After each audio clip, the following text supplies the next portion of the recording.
but ultimately, the analysis paid dividends because we created a scalable infrastructure that can take care of all the devices that were coming online the day after Christmas. There are other groups, not just retail, but like telecommunication also helps, is getting a lot of help from unstructured data, especially when it comes around all of these sensor data that gets gathered from these network equipment, which you wouldn't believe it, they are, there was a brief time when I was working on some network-related architecture, and the amount of data that's getting produced by these sensors is just unbelievable. And you have to be really focused to figure out where you want to invest your time in order to get relevant insights. So the question which I always get asked is like, why even bother about unstructured data? And I always show people this iceberg analogy. The data today that we are analyzing or even looking at, it's just 20% of all the data that we want to analyze. 80% is still hidden.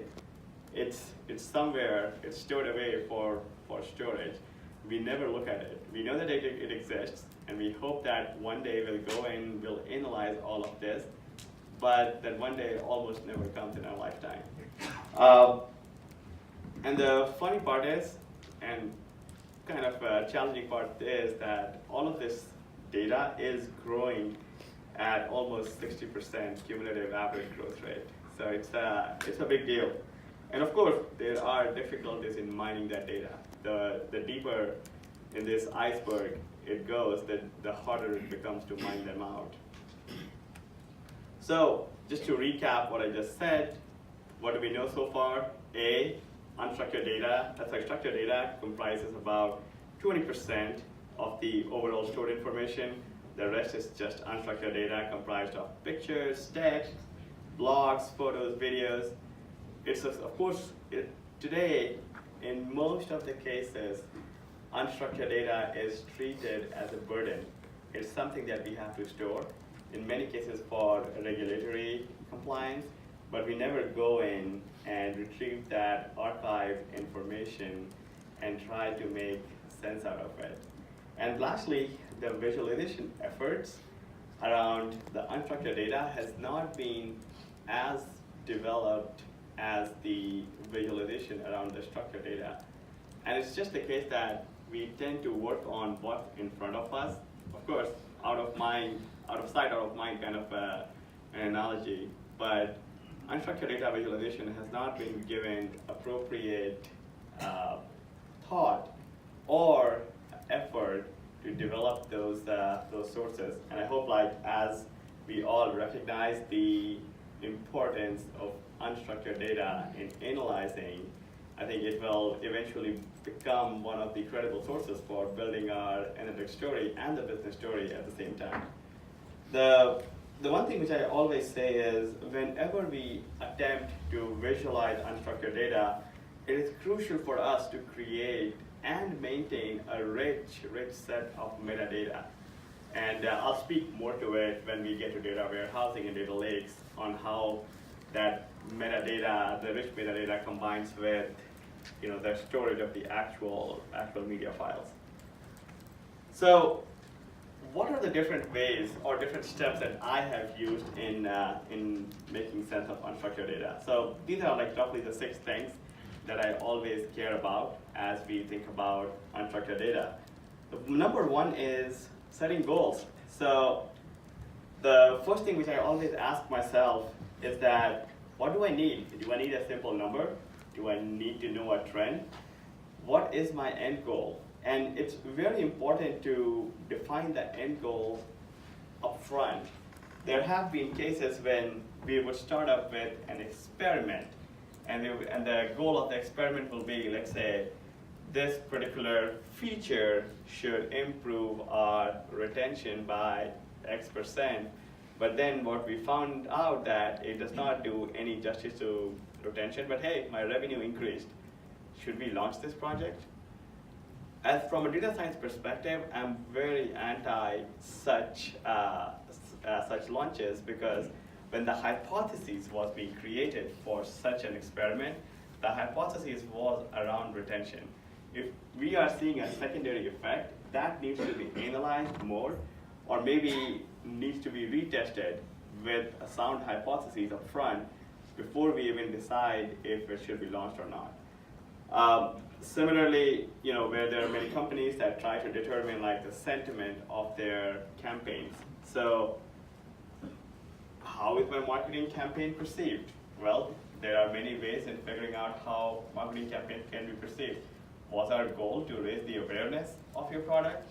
Or was the goal to bring in people to your website or to your app for a deeper funnel conversion, like a transaction?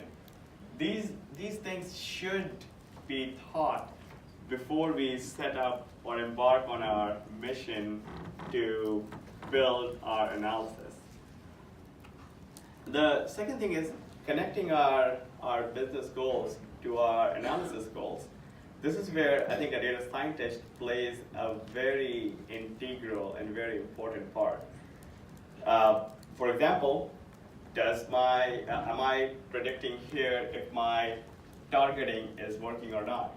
Well, that's the case of a classification problem in some senses. Like how do I classify the different things that I have into these different buckets? Then there are clustering issues, whereas let's say I have to figure out for my entire population, how do I cluster people so I can send them, let's say, similar products that they may buy, or asking people to join groups where these people are trying to figure out similar interests. There are trend analysis, which is a typical e-commerce retail problem where we are trying to figure out on what does the trend look like. For any given forecast, there are essentially three things, right? There is the trend, there is definitely seasonality aspects, and then any other special events. And how do we break these components down? There have been different methods such as the average moving averages or the seasonal moving averages. So you have to think about on what do you want to do in the end, or even ranking. You have a bunch of stuff and you want to show people what's the most relevant, and then you rank them according to some metric, whether it's click-through rate or some other deep funnel conversion. In the end, it's all about keeping calm and say that there will not be any scope creep.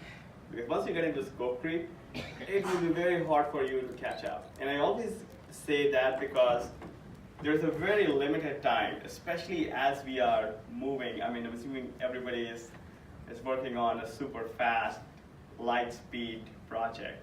And many of these projects, you can get to a 99 or a 99% accuracy.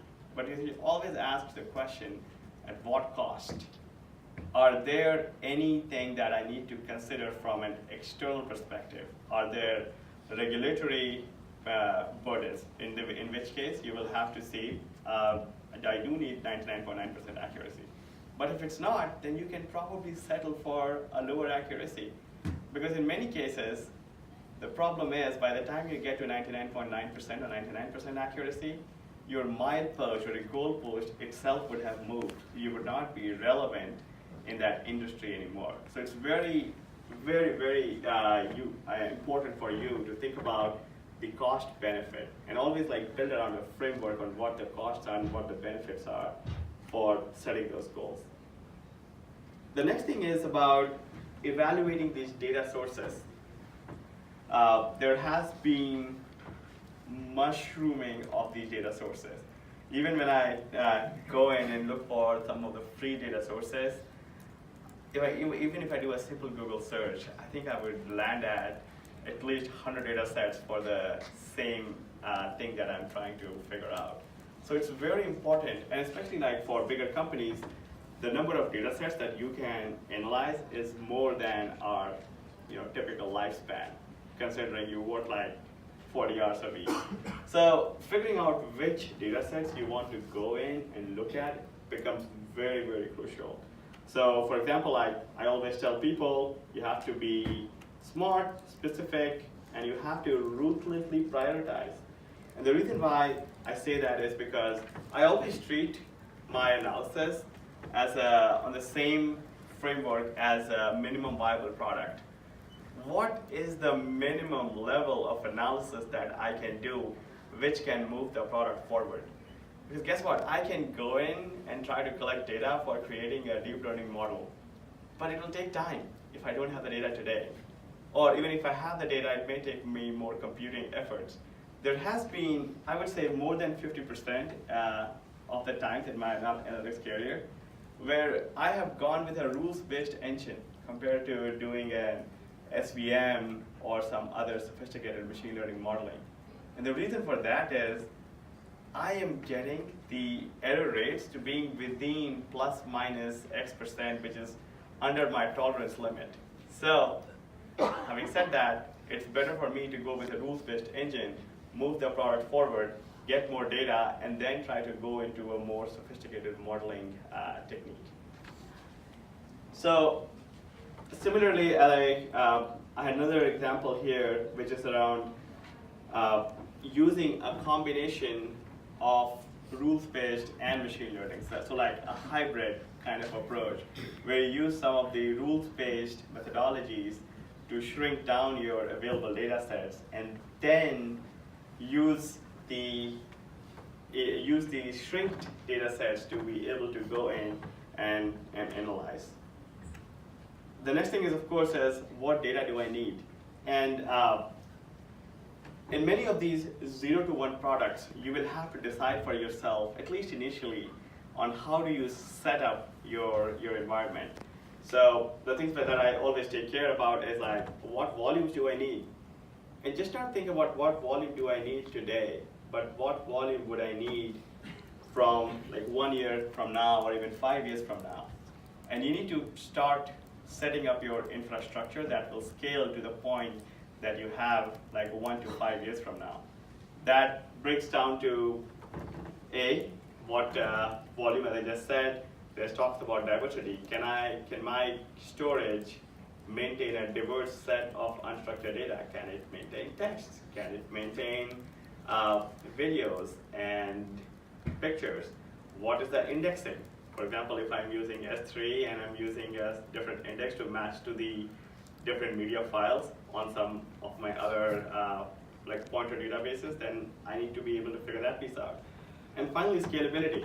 If say, let's tomorrow I get 100 million more customers, can I scale? Can I scale to be able to serve all of them?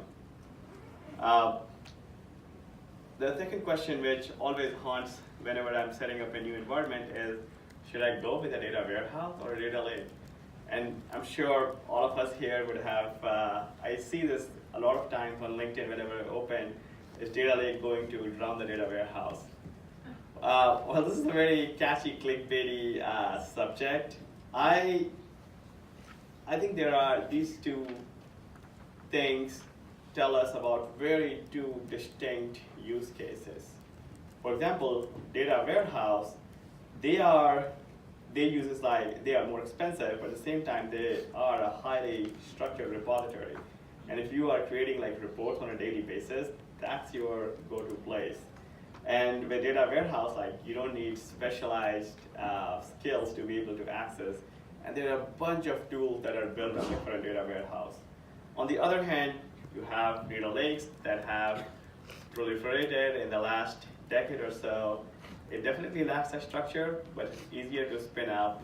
And of course, it's a favorite for data scientists. For example, in a bunch of stuff that I have worked over my lifetime, especially for new devices, it's a lot easier for me to spin up data lakes. I remember this was like the very early days when we were launching some new devices, and we didn't have enough support for data warehousing. We used to have racks in one of the common rooms, and we used to just try to move fast with the limited available infrastructure and get going. And data lakes, I definitely feel, was the right choice at that point of time. But eventually, we did migrate over to a bigger data warehouse. And then comes the analytical methods. What are the analytical methods that you need to deploy in order to achieve your goals? And as you would see, as you get more and more mature in your data analytics methods, you will see yourself going from just merely descriptive, which is more about what happened or what's happening year over year, and mostly originates from the dashboards that's available to the business execs, to being more diagnostic, which is why did it really happen, or what was the root cause analysis. And as you would say, as you would get more and more deeper into maturity in the data organization, you'll go to discovery, where you learn from the data and record the actual incident, to being actually predictive and lastly prescriptive. The reason I say that is because I firmly believe that data in itself is not the end. And data sciences provides the value when data sciences is not supporting the business, but it is the business. And that is the ultimate maturity you should be taking a data scientist team, a data team eventually do, where you don't need another person to make calls for you based on the data. You make the call as a data scientist on where the product should move, with complete information on the data trends, with information on what's happening outside in macroeconomic areas, and finally using that data to predict where things would move. Everything is in your hands, and I think a lot of that prediction and modeling will come from the unstructured data. So as we go ahead, clean up. How many of you have done this or something very similar? I always relate to, like, when I talk about data modeling and machine learning modeling, it feels to me very much like surfing. You paddle in your way, you do all of this work, and once you're set up, it's merely a click of a button that you're back. The actual training doesn't take long. And then yes, you will do parameter tuning, but most of the work, 80% of the work, actually goes in cleaning up the data itself. And then, as I was saying earlier, accuracy level and complexity. The more time you invest, yes, you will get to a better accuracy, but then you have to decide for yourself on how accurate do you even want to be. Talking about some of the common learning techniques, as I said, mostly three types. You have the unsupervised learning, supervised, and more recently, reinforced learning. The reinforcement learning has been catching up. I think I remember recently some big exec talking about how reinforcement learning will change a bunch of stuff that we do. I recently was reviewing a paper from a machine learning conference where they were using the star. Keep forgetting, there's a game where you actually get rewards, and you have to figure out on how to use that rewards to ultimately win the game. It started with a star. I can't remember with a star quest or something. But essentially what the researchers did is they used reinforcement learning with a deferred reward to simulate real world how players would work or like play that game. Essentially delaying your rewards for instant gratification in order to win the game over the longer run. So what I'm getting to here is that reinforcement learning could be a game changer as it comes to solving some of the more complex cases on simulating the real world, and hopefully it will be a big boost to AI efforts. And lastly, the data visualization. This is one thing which always haunts me. As I spend more and more time in cleaning up my data viz, sometimes I get this comment that, have you really paid a lot of attention in doing the analysis, or did you spend all your time in cleaning up the graphs? While I do agree to some extent, yes, I like data viz, especially core data viz. I'm a big fan of that. But data visualization skills in general have been underappreciated. And because we generally don't empathize with people who don't yet know how to read charts very fluently. And I think in general there has been a good push in the data viz community, which actually did not exist 5 or 6 years ago, but there is now dedicated data visualization communities that are working with both structured and unstructured data. So we should see more push towards general data viz.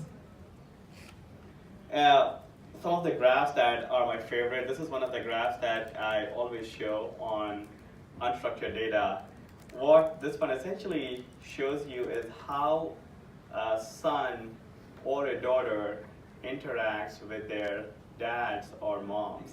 And then you have these set of words that both use, but this is a super clear way of explaining something that was very unstructured. Of course, a lot of this went into just analyzing, a lot of NLP behind it, but this is a great way of depicting the final story in one slide. This is on a slide. It may be hard to read, but I can quickly tell you. This is something which a couple of researchers, they went around the country and then they interviewed a bunch of people on how they felt about the economy, the family, some of the macroeconomic factors. And then on the other side, they tried to rank them as a different personas. And they tried to match up these different people with their thoughts on macroeconomy and macro society factors to their persona. And as you can see, it's like a very unstructured data, but a very clear way of depicting such an unstructured data. Word clouds are my favorite. You may have seen more and more of these. I actually saw this on San Jose Airport somewhere, that they had a word cloud talking about how these different words have become more important. Again, what I'm trying to get to here is, with NLP, you can do a lot of topic modeling. You can extract those topics out, but you still need data visualization to show what are the important stuff in a book, for example, which actually gets me to some of the other things, such as association trees. Again, a great way of depicting unstructured data. Time series visualization. This is I like this visualization a lot because it essentially tells you how different people, let's say in a network, are related to each other. And you can depict them by the strength of their networks, whether they are a connector or whether they are an outlier. Unearthing these semantics and just the relationship from a large contextual data and being able to visualize that, I think that's where the future of unstructured data lies in. I was playing around with this book and essentially plotting the different characters and how often they come together. And all of this stuff too you can do now with like some cool visualization techniques which are readily available in Python. And I'm assuming there would be some tools too, but as I said earlier, like I'm a data scientist, I'm still a big fan of code-based visualization because it gives me the flexibility to build whatever I want to build. So geographical heat maps, something very similar. I'm trying to make sure that I'm on time. So in general, like when I talk about data viz, I always talk about there's a storytelling aspects to it. Then yes, there's insights, and it should be simple. Because if you present something very complex, it will take time. But at the same time, I would like to add this data nugget that I have seen myself is the reason why most of us are very conversant with line graphs and some of the other ones and bar charts is because we have been working and we have been building those for decades. Once there's a community that pushes through data viz on some of these advanced techniques and they are being more used and commonly in boardrooms or somewhere similar in team meetings, these will also become the norm. And lastly, I want to talk about unstructured data and advanced ML. Some of you may have already been working in deep learning. Can I just get a show of hands? Cool, a lot of you. Well, it needs a lot of data, it needs a lot of compute. But then with deep learning, the thing is, even in machine learning, typical machine learning, we have mostly been using our gold standard corpora. We have not been using the next layer in that iceberg that I showed you, which I normally call them silver and bronze level corporas. So with deep learning, you can actually go in and use the data which you would normally not use. Because in deep learning, essentially you don't have to worry about feature extraction and classification. They are all merged together. Of course, there are other challenges, technical challenges, but what I would definitely recommend is if you are on the verge of thinking, if you need deep learning to do some of the analysis, definitely give it a try if you have the required compute and data. And that was all from me. Any questions that I can answer in the last minute? We have 2 minutes. Oh, 2 minutes. Okay. Yes.